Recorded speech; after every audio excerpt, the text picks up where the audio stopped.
If you're curious about how to kickstart your multifamily and commercial real estate investing journey, look no further than today. I am thrilled to introduce the smartest and most mysterious commercial real estate investor that I have ever met. His name is Jonathan Wright.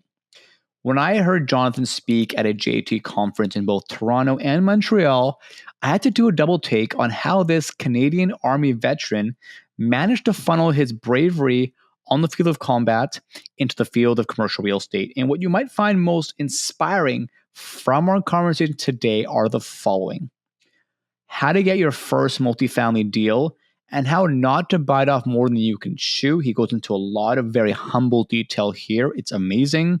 Secondly, how to farm a specific area to find deal flow, which is the hardest part of a very competitive and increasingly competitive industry. Even if you're finding this out, in other words, a deal, from someone as unassuming in the community as the gardener. Everyone counts. Lastly, how to build and manage your dream team to make sure that this marriage-like relationship in starting a commercial real estate company or investing team becomes your biggest asset instead of your biggest headache in what is an already headache-filled industry. No joke, very important, and he gives a great perspective on it. So get present and get ready to transport yourself back in time as we kick the episode off with Jonathan's inspiring story. I guess, we're midway through 2024. Interest rates have dipped a quarter percentage, at least just in Canada. Listeners, when they jump in, the risk could be a little bit lower, but it's still a little bit of a slow time in commercial real estate. What are the things people should start doing now? Is it just building the team, getting the education, starting to build those realtor relationships? What's the build up towards what might be a better time to strike in 2025, 2026? And maybe it's actually right now. Just general advice on how to get started, how to prep, and what to look out for in terms of asset classes that you're excited about. Well, just to touch your point on the interest rates, you're correct. Rates have gone down a smidgen, but to be realistic, the rates are still comparable with historic rates. So when you say that the market has slowed down, that is true. But if you look at the real estate market over the last several years before the rate hike, it was moving at an unprecedented rate. Properties were rising in just about every market you could think of at a rate that was just not sustainable. So relative to that rate, yes, it feels slow, but in reality, it's more normal. And going back to this normalcy is a bit of a shock to people who got into real estate in the last few years. So is it a good time to get into real estate? The answer is always yes. There's always a good time to get into real estate. The question really is, what kind of asset classes and what kind of markets do I get into at this cycle in the market? So there are times when, buying single family homes in bulk is the best thing to do, whereas other times, maybe not. Same thing for commercial. And right now, commercial is where you see a lot of the opportunities. So we're seeing a lot of multifamily properties that were over leveraged that are being offloaded at a discount just because the current owners can no longer debt service them. So you have opportunities there. You have opportunities in a lot of commercial space. Warehouse space is a great opportunity now because a lot of companies downsized or went out of business during the pandemic. There are a lot of empty warehouses. These companies do not own the warehouses, they lease them. So these owners of the warehouses are sitting on vacant warehouses that cannot be filled. So a lot of times I'll go in and I'll repurpose them. Like, for example, you can take a warehouse and repurpose it to self-storage. Same zoning. And self-storage is fantastic because I don't have to worry about tenancy laws. They don't pay the rent, cut the lock, get rid of their stuff, new tenant comes in. Very simple. And it's very cheap, cost-wise, to convert a warehouse to self-storage because the main cost is the shell of the building itself. And because they've been sitting on these assets that have been distressed, ultimately because they're getting no revenue, I'm able to get them at a discount. And again, that's where the opportunity is. And you can see that opportunity in just about any market. Yeah, I love that. In terms of, and let's take actually a step back to your real estate education. I mean, we obviously met at JT Fox workshop and conference. Talk about some of the thought leaders you're excited about in terms of getting people to dip their feet into real estate, multifamily. I mean, there's JT Fox, there's Grant Cardone, but talk about your experience with JT Fox and anyone else that you see as a strong partner / mentor. Well, I can't speak to about Grant Cardone because I've never met the man. I've never attended any of his events. So I can't really speak to that. In regards to JT, he's been a coach of mine since pretty much the very beginning. He started coaching me right after I closed my first property. Right. And he was instrumental in scaling my portfolio because how he started was also in real estate. He had the same fundamental education that I got through the Rich Dad Poor Dad program. And he realized it didn't work in Canada, so he went to the US and built his massive portfolio in the US. I had a similar challenge where I realized it wouldn't work in Canada and I had to adapt their formula in order to work here, which is how I did it. So we started with similar problems. We just approached the solution a little bit differently. But either way, his coaching was instrumental in my ability to scale early on because I wasn't seeing real estate investing as a business. I was seeing it as just a way to build wealth. I didn't look at it as a business mindset.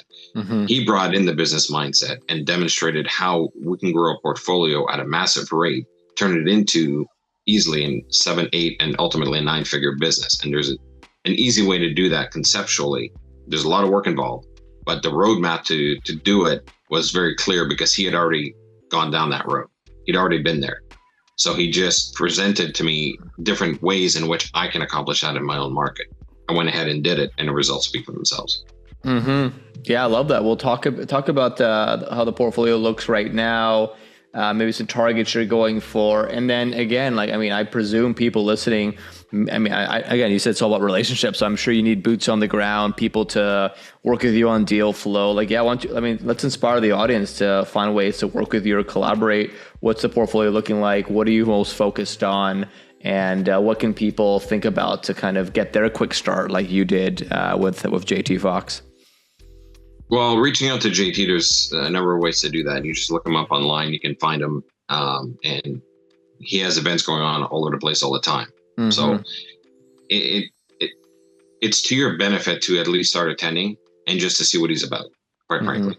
Because I've seen so many success stories, not only myself, but thousands of others that went through their respective journeys, whether it's in real estate or business, as a result of what JT was able to provide.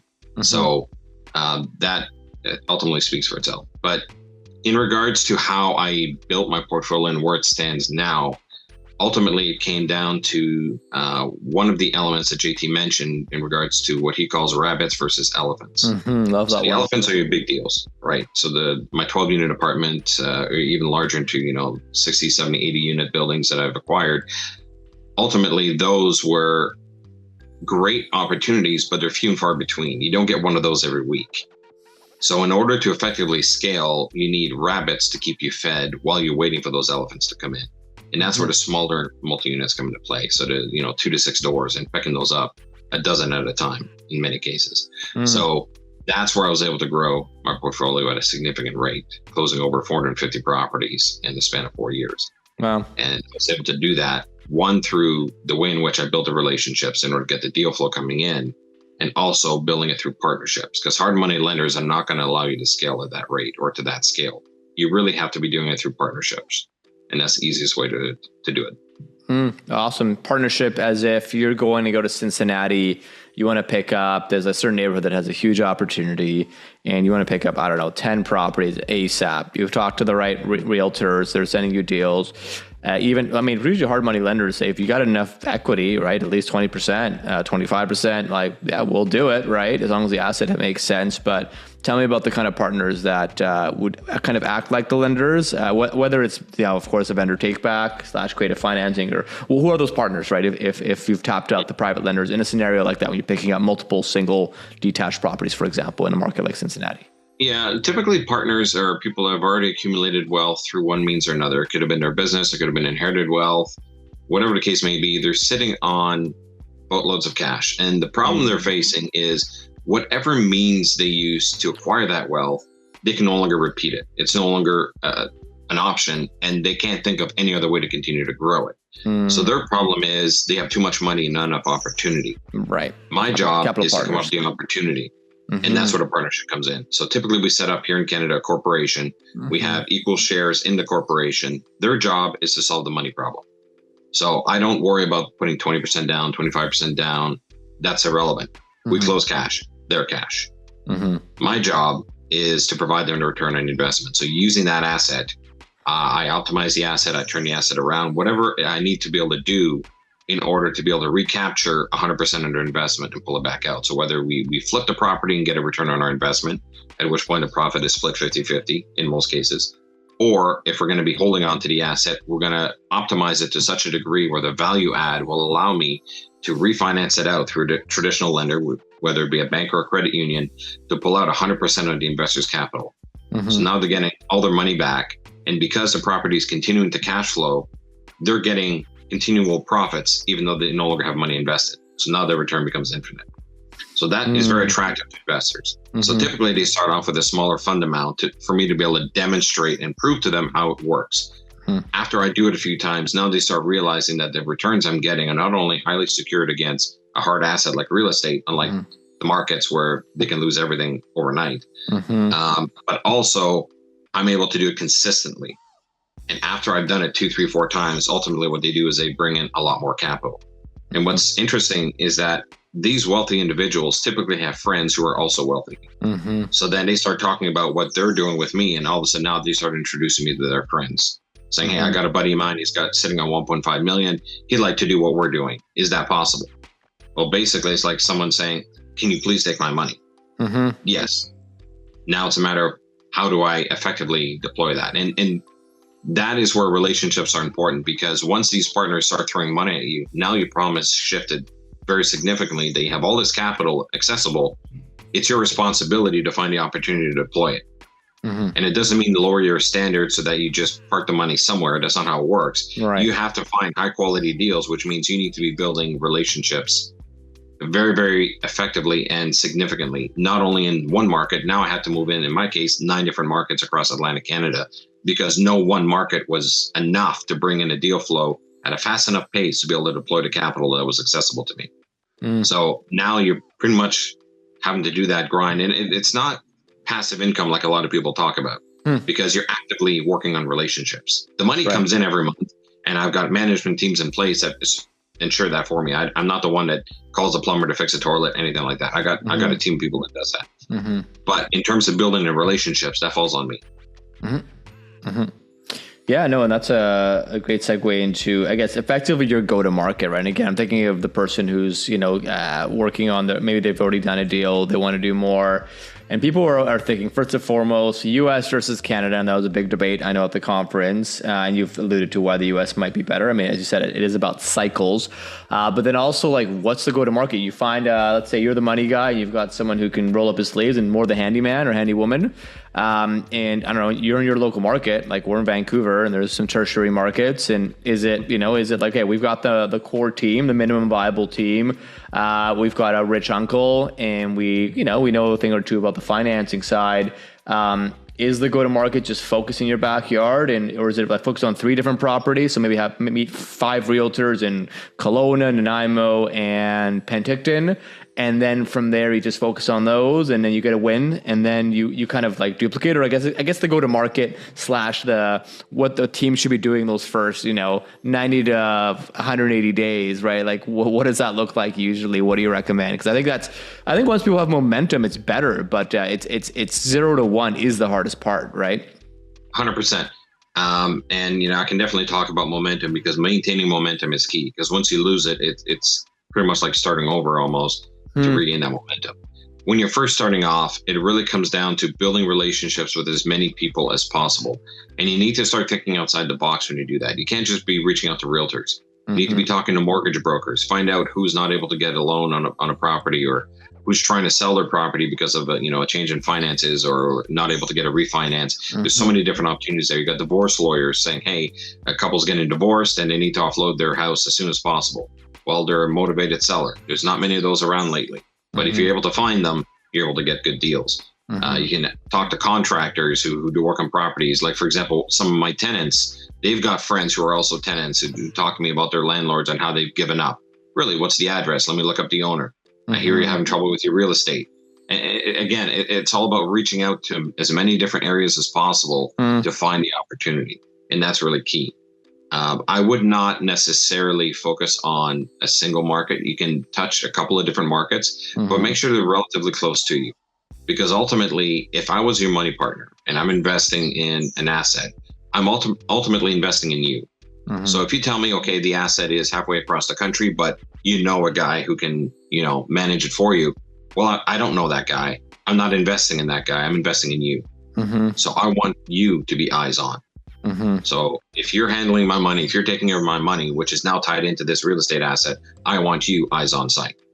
Yeah. And if I call you and say, can you give me an update? I want you to be able to drive to the property, put me on a video call with my money essentially right behind you going, here is an update. So I want that capability. So you need to put yourself in the mindset of the people with money and how they want to take care of their wealth, because they work hard to get it. So it's your responsibility to protect it. So don't trust it to any third party. It is ultimately your responsibility. Yeah. There's no one else to blame if things go wrong other than yourself. So stick close to your backyard or in your backyard, cast a very wide net, look for as many different types of opportunities as you can. And once something comes up, that's when you start going niche. And that's when you really focus on it and find out where the opportunity is on it, close, and then bring the money partner in. So it's all about casting that wide net of relationships, not just in different markets, but in different types of relationships. Get to know everyone. Are you feeling an energy lift after listening to Jonathan's insights? If so, here's an under 2-minute action step that you can take to get today into action. Who in your network has the capacity and complementary skills to help you farm an area and consistently take swings in the commercial real estate space? Chances are you already know them. So start farming your own relationships that you have worked likely your entire life to build. Here is an important moment to get out there and make some impact to both your wallet, your family, your community. Get after it. If you want more flow in your life design and entrepreneurial journey, reach out to us and inquire which of our guests, like Jonathan, may have room to coach you. We at Level Up Mortgages and this podcast are leading the charge to help good-hearted doers like yourself level up by investing in coaching, real estate, and any other social or physical environment that gives you both cash and life flow. Until next time, remember to take care of both your current and future self.